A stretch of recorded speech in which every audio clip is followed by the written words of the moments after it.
ಪ್ರಿಯ ವೀಕ್ಷಕರೇ ನಮಸ್ಕಾರ. ನಾನು ನಿಮ್ಮ ಸಿ ನಾರಾಯಣಸ್ವಾಮಿ, ವೀಕ್ಷಕ ಕನ್ನಡ ನ್ಯೂಸಿಂದ. ಪ್ರಿಯ ವೀಕ್ಷಕರೇ, ಈ ಹಿಂದೆ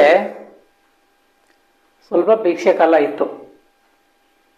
ಅಂದರೆ ಮಾರ್ಚ್ ಏಪ್ರಿಲ್ ತಿಂಗಳುಗಳಲ್ಲಿ ಬೇಸಿಗೆ ಕಾಲದಲ್ಲಿ ಮಳೆ ಬರೋದು ಭಾಳ ಅಪರೂಪ. ಆ ಮಳೆಗಾಲದಲ್ಲಿ ಮಳೆ ಬಂದೇ ಬರ್ತದೆ, ಚಳಿಗಾಲದಲ್ಲಿ ಗಾಳಿ ಬೀಸ್ತದೆ, ಬೇಸಿಗೆ ಕಾಲದಲ್ಲಿ ಬೇಸಿಗೆ. ನಾಲ್ಕು ತಿಂಗಳು ಅಂತ 3 ಭಾಗ ಅದು ಆಗಿದೆ. ಈ ಸರ್ಕಾರ ಬಂತು ಮಳೆ ಬರಲಿಲ್ಲ, ಈ ಸರ್ಕಾರ ಬಂತು ಮಳೆ ಬರಲಿಲ್ಲ, ದರಿದ್ರ ದರಿದ್ರ ಅಂದರು. ಈಗ ಮಳೆ ಹಳ್ಳ ಕೊಳ್ಳ ಮನೆ ಮಠ ಕೊಚ್ಚಿಕೊಂಡು ಹೋಗೋ ಥರ, ಗುಡ್ಡಗಳು ಕುಸಿಯೋ ಥರ ಮಳೆ ಬರ್ತಾನೆ ಇದೆ. ಮಳೆಗೆ ಇನ್ನೂ ಮುಲಿಸ್ಟಪೇ ಇಲ್ಲ, ಇನ್ನೂ ಮಳೆ ಜೋರಾಗ್ತಾನೆ ಇದೆ. ಈ ಮಳೆ ಬಂದ ನೀರು ಸಮುದ್ರ ಅಂತೂ ಸೇರುತ್ತೆ ಪಕ್ಕ. ಮಾನ್ಯ ದಿವಂಗತ ವಾಜಪೇಯಿಯವ್ರ ಕನಸು ಏನಾಗಿತ್ತು? ಸಮುದ್ರ ಸೇರ್ತಕ್ಕಂಥ ನೀರನ್ನ ಎಲ್ಲರೂ ಕಡೆ ಶೇಖರಿಸಿ ರೈತನಿಗೆ ವರ್ಷ ಪೂರ್ತಿ ನೀರಿನ ಅನುಕೂಲ ಆಗಬೇಕು ಅನ್ನೋದೊಂದು ಅವ್ರದ್ದು ಮಹದಾಸೆ ಇತ್ತು. 3 ಬಾರಿ ಸರ್ಕಾರ ಅಧಿಕಾರದ ಗದ್ದಿಗೆ ಹಿಡಿದಿದೆ, ಇದು 3ನೇ ಬಾರಿ. ವಾಜಪೇಯಿಯವರ ಕನಸನ್ನ ನನಸ ಮಾಡುವತ್ತ ಸಾಗಿದೆಯೇ, ನದಿಗಳ ಜೋಡಣೆ ಆಗ್ತಾ ಇದೆಯೇ. ಈಗೇನೋ ಮಳೆ ಒಂದೇ ಸಮ ಬರ್ತದೆ, ಆಮೇಲೆ ಬೇಸಿಗೆ ಕಾಲದಲ್ಲಿ ಬೆಳೀತಕ್ಕಂಥ ಬೆಳೆಗಳಿಗೆ ನೀರೆಲ್ಲಿರುತ್ತೆ? ಈಗ ಕಾವೇರಿ ನದಿ ತುಂಬಿ ಹರಿದ್ರೆ ಅದೊಂದು ರಾಜ್ಯಕ್ಕೆ ಹೋಗುತ್ತೆ. ನಮ್ಮ ರಾಜ್ಯದಲ್ಲಿ ಅನೇಕ ನದಿಗಳು ಮಟ್ಟ ತುಂಬಿದ್ರೆ ವೇಸ್ಟಾಗಿ ಬೇರೆ ರಾಜ್ಯಗಳಿಗೆ ನೀರು ಹೋಗುತ್ತೆ.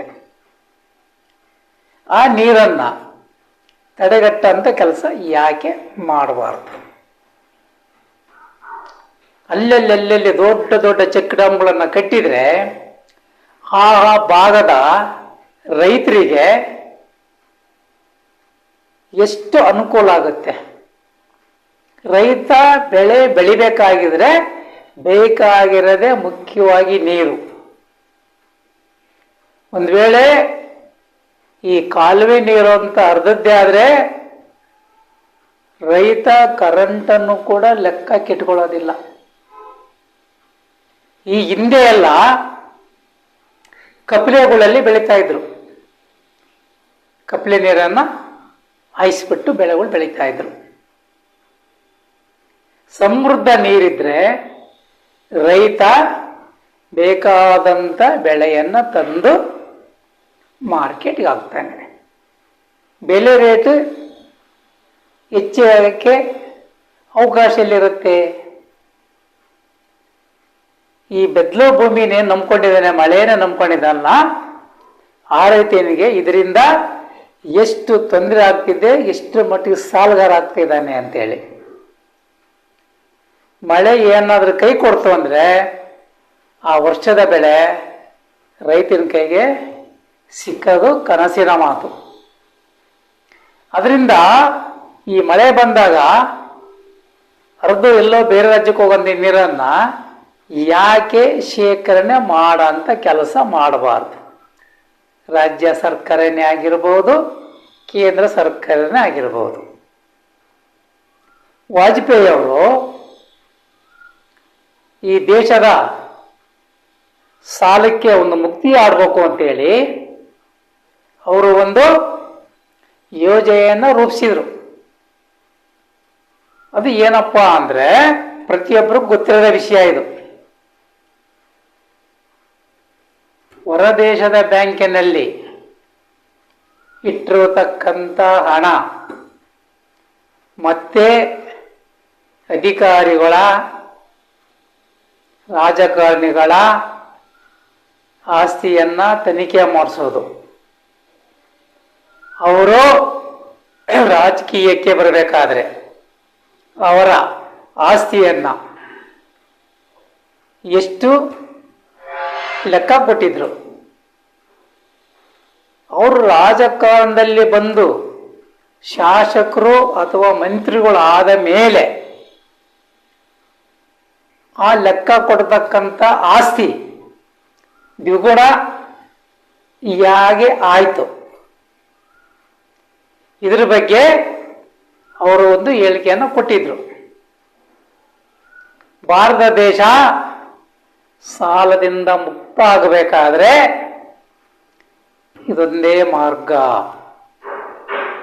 ಬೇನಾಮಿ ಆಸ್ತಿಗಳು ಮಾಡಿರತಕ್ಕಂಥ ಅಧಿಕಾರಿಗಳಾಗಿರ್ಬೋದು, ರಾಜಕಾರಣಿಗಳಾಗಬಹುದು, ಅವರ ಆಸ್ತಿಯನ್ನ ಮುಟ್ಟುಗೋಲಾಕೊಂಡ್ರೆ ಭಾರತ ದೇಶ ಶ್ರೀಮಂತ ದೇಶ ಆಗುತ್ತೆ.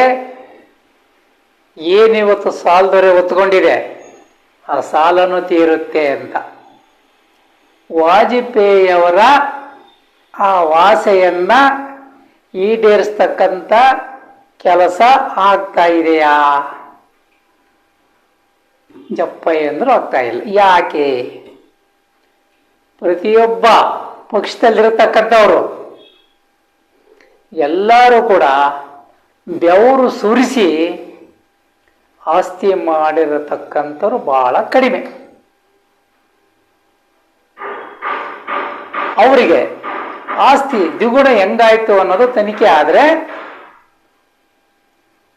ಅವರ ಆಸ್ತಿ ದಾಖಲಾತಿಗಳನ್ನು ಪರಿಶೀಲನೆ ಮಾಡಿದರೆ ಅವರ ಆಸ್ತಿ ಬಟ್ಟಂ ಬಯಲಾಗುತ್ತೆ ಎಷ್ಟಿದೆ ಅಂತ. ಈಗ ಏನು SIT ಹಗರಣಗಳನ್ನ ತನಿಖೆ ಮಾಡ್ತಾ ಇದೆ, ಹಾಗೆ ಕಿರಿಚಿ ಮಾತಾಡತಕ್ಕಂಥ ಆಸ್ತಿಯನ್ನು ತನಿಖೆ ಮಾಡಲಿ. ಅವರು ಸತ್ಯ ಹರಿಶ್ಚಂದ್ರರೇ ಅಂತ ಬೆಳಕಿಗೆ ಬರ್ತದೆ. ಅವರು ಕೂಡ ಬೇನಾಮಿ ಆಸ್ತಿಗಳನ್ನ ಹೊಂದಿದ್ದಾರೋ ಇಲ್ವೋ ಅಂತ.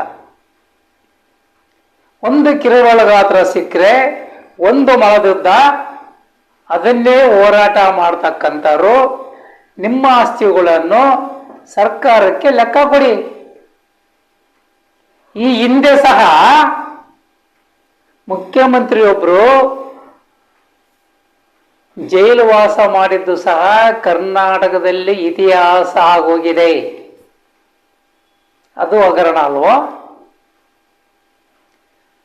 ಇವತ್ತು ಕೆಲವೊಂದು ಬಡಾವಣೆಗಳಲ್ಲಿ ರಾಜಕಾರಣಿಗಳ ಹೆಸರು ತೊಳಕು ಹಾಕೊಂಡಿದೆ ಅಂತೇಳಿ ಸುದ್ದಿ ದೊಡ್ಡದಾಗಬ್ಬಿದೆ. ಅಮಾಯಕರು ಜಮೀನುಗಳೆಲ್ಲ ಖರೀದಿ ಮಾಡಿ ಬಡಾವಣೆಗಳನ್ನ ನಿರ್ಮಾಣ ಮಾಡಿಕೊಂಡಿದ್ದಾರೆ. ಇದು ತಪ್ಪು ಹೌದಲ್ಲ ಅಂತ ಅವರು ಎದೆ ಮೇಲೆ ಕೈ ಇಟ್ಕೊಂಡು ಆತ್ಮ ವಿಮರ್ಶೆ ಮಾಡಿಕೊಳ್ಳಿ. ಅವರು ಯಾರೋ ತಪ್ಪು ಮಾಡಿದಿರಂತ ಕೂಗಾಡೋದಕ್ಕಿಂತ ಮೊದಲು ನಾನು ಏನಾದರೂ ತಪ್ಪು ಮಾಡಿದ್ದೀನೋ ಇಲ್ಲವೋ ಅಂತೇಳಿ ಅರ್ಥ ಮಾಡ್ಕೋಬೇಕಾಗಿದೆ. ಯಾರು ಹಗರಣಗಳು ಮಾಡಿಲ್ಲ, ಯಾರು ವಂಚನೆಯಲ್ಲಿ ತೊಡಗಿಲ್ಲ. ರಾಜಕಾರಣಕ್ಕೆ ಬರೋ ಉದ್ದೇಶ ಏನು? ಇವರ ಆಸ್ತಿಗಳನ್ನ ಸೆಕ್ಯೂರಿಟಿ ಮಾಡಿಕೊಳ್ಳಿಕ್ಕೆ ರಾಜಕಾರಣಕ್ಕೆ ಬರ್ತಾರೆ. ಇವತ್ತು ಅಲ್ಲಲ್ಲಿ ಭೂಮಿ ಕುಸಿತಾ ಇದೆ, ಮನೆಗಳ ಮೇಲೆ ಮಣ್ಣು ಬಿದ್ದು ಪ್ರಾಣಹಾನಿಗಳಾಗ್ತಿದ್ದಾವೆ. ಅವರಿಗೆ ಪರಿಹಾರ ಆಡಳಿತ ಮಾಡುತ್ತೀರ ಪಕ್ಷನೇ ಕೊಡ್ಬೇಕು ಅಂತ ಏನಾದರೂ ಇದೆಯಾ? ವಿರೋಧ ಪಕ್ಷಗಳು ಕೊಡ್ಬೋದಲ್ಲ, ಹೆಸರು ಬರುತ್ತೆ, ಕೊಡ್ರಿ. ಬೇರೆ ಎಲ್ಲ ಹೋರಾಟಗಳಿಗೆ, ಬೇರೆ ಬೇರೆ ಫಂಕ್ಷನ್ಗಳು ಮಾಡ್ಕೊಳ್ಳಿಕ್ಕೆ, ಮಾಂಸೂಟ ಹಾಕ್ಲಿಕ್ಕೆ, ಜನನ ಕುಡಿಸಿ ರೋಡಲ್ಲಿ ಎಲ್ಲ ಬಿದ್ದು ಒದ್ದಾಡೋದಕ್ಕೆ ಅದಂಥದಕ್ಕೆಲ್ಲ ಹಣ ಖರ್ಚು ಮಾಡ್ತೀರಾ? ಆ ಹಣ ಎಲ್ಲಿಂದ ಬರುತ್ತೆ? ಬೆವರು ಸುರಿಸಿ ದುಡಿದ್ರ ಹಣ ಅದು. ಬಾಡೂಟ, ಎಣ್ಣೆ, ಆ ದುಂದು ವೆಚ್ಚನ ಯಾಕೆ ನಿಮ್ಮ ಸ್ವಂತ ಹಣ ಅಂತ ಹೇಳ್ಬಿಟ್ಟು ಅಭಿವೃದ್ಧಿ ಕಾರ್ಯ ಮಾಡಬಾರ್ದು? ಕಡು ಬಡವರಿಗೆ ಕೊಡಬಾರ್ದು? ಅದು ಆಗೋದಿಲ್ಲ. ಊಟ ಹಾಕ್ಬಿಟ್ಟು ಊರ್ದನಕ್ಕಾದು ದೊಡ್ಡ ಬೋರಿಸ್ಕೊಂಡು ಊಟ ಹಾಕ್ಬಿಟ್ರೆ ಆಯ್ತು. ಅವತ್ತಿಂದ ಕುಡ್ದ ಎಲ್ಲ ಬಿದ್ದು ಒದ್ದಾಡ್ದ ಮನೆ ಸೇರ್ಕೊಂಡ. ಇದು ರಾಜಕಾರಣಿಗಳು ಮಾಡ್ತಕ್ಕಂಥ ಮಹತ್ ಕಾರ್ಯಗಳು. ಯಾಕೆ ಕೋಟಿ ಕೋಟಿ ಖರ್ಚು ಮಾಡಿಬಿಟ್ಟು ದುಂದು ವೆಚ್ಚ ಮಾಡೋಂಥದ್ದೇನಿದೆ? ನಿಮಗೆ ಜನತಾನೇ ಇವತ್ತು ನಿಮಗೆ ಒಂದು ಸ್ಥಾನಮಾನ ಕೊಟ್ಟಿರೋದು.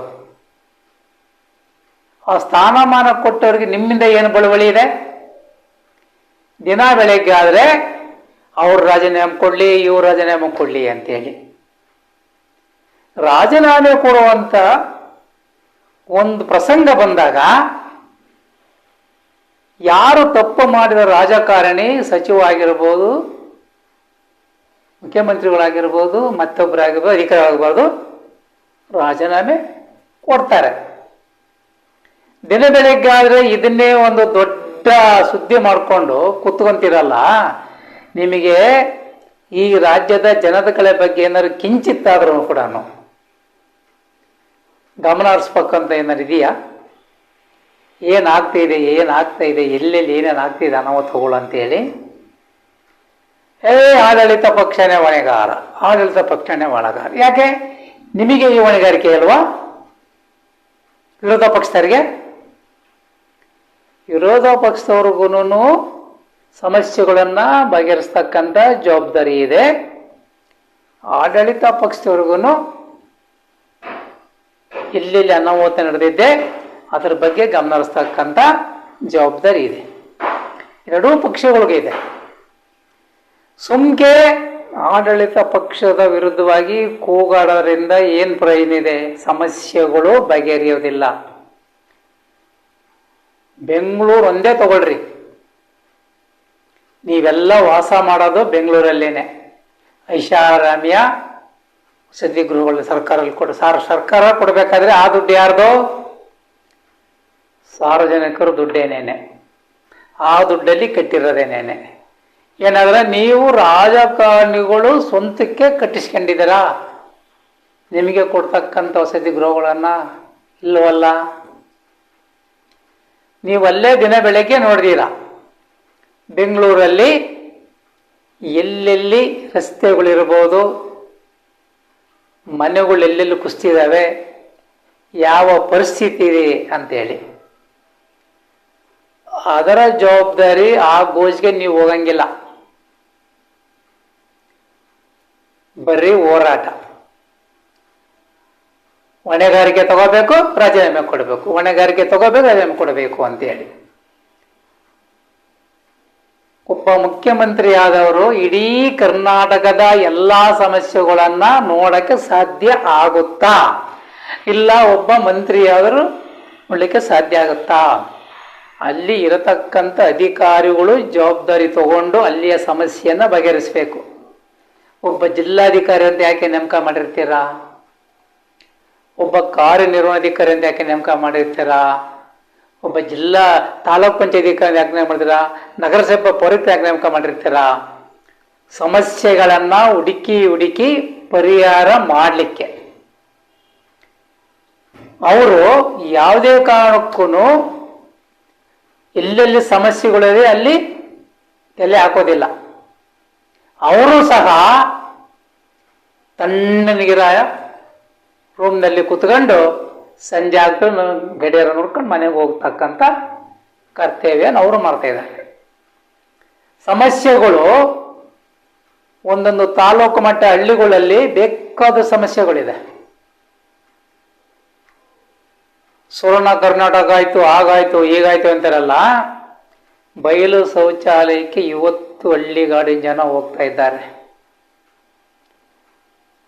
ನಾವು ಆ ಯೋಜನೆ ಒಳಗಡೆ ಶೌಚಾಲಯನ ಕಟ್ಟಿಕೊಟ್ರೆ ಅದಕ್ಕೆ ನೀರು ಯಾರು ಕೊಡ್ತಾರೆ ಸ್ವಾಮಿ?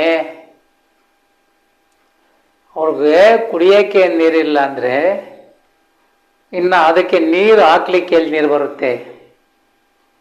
ಅದಕ್ಕೆ ಹಿಂಗೆ ಅನಾವಶ್ಯಕವಾಗಿ ಹರಿದೋಗೋ ನೀರನ್ನು ತಡೆಗಟ್ಟಿ ಒಂದು ಅಲ್ಲಲ್ಲಿ ಡ್ಯಾಮ್ಗಳು ಕಟ್ಟಿದರೆ ಈ ಮಳೆಗಾಲದಲ್ಲಿ ಬೇಕಾದಷ್ಟು ನೀರು ಶೇಖರಣೆ ಆಗುತ್ತೆ. ಅದರಿಂದ ಆಡಳಿತ ಪಕ್ಷನೇ ಆಗಿರ್ಬೋದು, ವಿರೋಧ ಪಕ್ಷ ಆಗಿರೋದು, ದಿನ ಬೆಳಗ್ಗೆ ಆದರೆ ಕಿತ್ತಾಡೋದನ್ನು ಬಿಟ್ಟುಬಿಟ್ಟು ಕರ್ನಾಟಕದ ಜನತೆಯ ರೈತರ, ಮುಖ್ಯವಾಗಿ ರೈತರ ಸಮಸ್ಯೆಗಳಿಗೆ ಗಮನ ಹರಿಸ್ಬೇಕಾಗಿದೆ. ಇವ್ರನ್ನ ತೆಗೊಳ್ಳೋದನ್ನ ಬಿಟ್ಟುಬಿಡಿ. ಜನ ಏನು ನಿಮಗೆ ಪಾರಿತೋಷಕ ಕೊಡೋದಿಲ್ಲ, ಬೈಯರೇ ಹೆಚ್ಚಾಗಿದ್ದಾರೆ, ಹೆಂಗೆ ಕಿತ್ತಾಡ್ತಾರೆ, ಸಮಸ್ಯೆಗಳು ಕಡೆಗೆ ಗಮನ ಹರಿಸಲ್ಲ ಅಂತೇಳಿ. ಅದಕ್ಕೆ ಆಡಳಿತ ಪಕ್ಷ ಆಗಿರ್ಬೋದು, ವಿರೋಧ ಪಕ್ಷ ಆಗಿರ್ಬೋದು, ಜನರ ಸಮಸ್ಯೆಗೆ ಸ್ಪಂದಿಸ್ತಕ್ಕಂಥ ಕೆಲಸ ಮಾಡಿ ತಪ್ಪು ಮಾಡಿದವ್ರಿಗೆ ಶಿಕ್ಷೆ ಆಗುತ್ತೆ. ನೀವು ಹೇಳಿದವ್ರು ಉಪ್ಪು ನೀರು ಕುಡಿತಾರೆ ಅಂತೇಳಿ ಅದಾಗುತ್ತೆ. ನೀವು ಹೇಳಿರೋ ಸಮಸ್ಯೆಗಳು ಬಗೆಯಿರೋದಿಲ್ಲ. ತಪ್ಪು ಯಾರೇ ಮಾಡಿರಲಿ, ಈಗ ನೋಡ್ತಿದ್ರ ತಪ್ಪು ಮಾಡಿದಾರಲ್ಲ ಏನೇನು ಶಿಕ್ಷೆಯಲ್ಲಿ ಇದ್ದಾರೆ ಅಂತೇಳಿ. ಅದರಿಂದ ಆಡಳಿತ ಪಕ್ಷ ಆಗಿರ್ಬೋದು, ವಿರೋಧ ಪಕ್ಷ ಆಗಿರ್ಬೋದು, ದಯವಿಟ್ಟು ಈಗಾಗಲೇ ಆಗ್ತಿರೋಂಥ ಅನಾಹುತಗಳು ನೋಡ್ತಿದ್ದೀರ. ಗುಡ್ಡ ಕುಜಿತಿರೋದು, ಮನೆಗಳು ಬೀಳ್ತಾ ಇರೋದು, ಅಂಥವ್ರ ಹತ್ರ ಹೋಗಿ ಅವರಿಗೆ ಸ್ಪಂದಿಸಿ. ಅವ್ರ ಕಷ್ಟ ಸುಖದಲ್ಲಿ ನೀವು ಸ್ವಲ್ಪ ಭಾಗಿಯಾಗಿ. ಅದನ್ನು ಬಿಟ್ಬಿಟ್ಟು ದಿನ ಬೆಳಗ್ಗೆ ಹೋರಾಟ ಮಾಡೋದನ್ನು ಬಿಟ್ಬಿಡಿ. ಜೈ ಹಿಂದ್, ಜೈ ಕರ್ನಾಟಕ.